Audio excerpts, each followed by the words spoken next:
23 ABC News at 5 starts now. If you ain't lost nobody, you will lose somebody if you don't speak up before it happens, because it affects it all.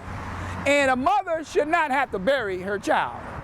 The community coming together this weekend to stand up against violence and walk through the streets of Bakersfield for an annual event. Families and friends remembering the lives lost to senseless violence in Kern County. Many who are still healing, using their voice to spark change. 23 ABC's Tori Cooper spoke to one man who lost both of his nephews to gang violence, and she's live right now from Central Bakersfield with more on how he says the local March Against Violence is a continued source of hope for him and many others. Tori?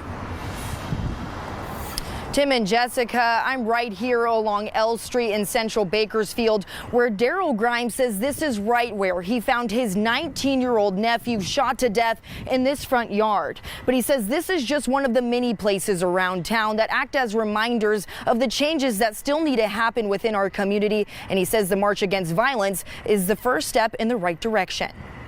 Not hearing their voices, it become an empty void in you. Daryl Grimes shares something in common with many families in Kern County. I happened to come to the site when his body still laid there lifeless.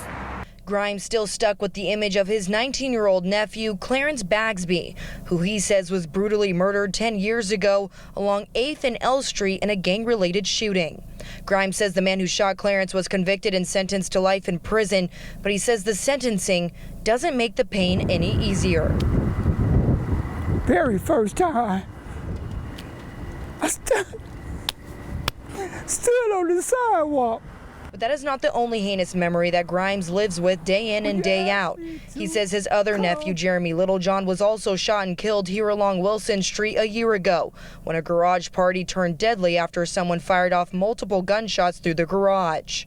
Jeremy's case still remains unsolved, but Grimes says with the help of the Wendell Davis Foundation, he is using both of his nephew's stories to create change. And they have a good loving and concern about the community. Wesley Davis started the Wendell Davis Foundation in Bakersfield 13 years ago after his 16-year-old son, Wendell Davis, was also shot and killed in a drive-by shooting.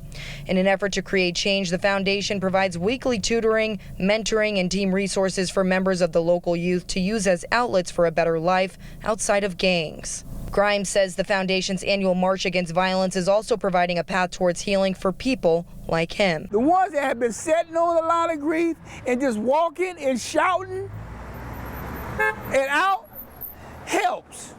Hundreds of friends and family members are taking steps together towards change. If you ain't lost nobody and letting their voices be heard, you will lose somebody if you don't speak up.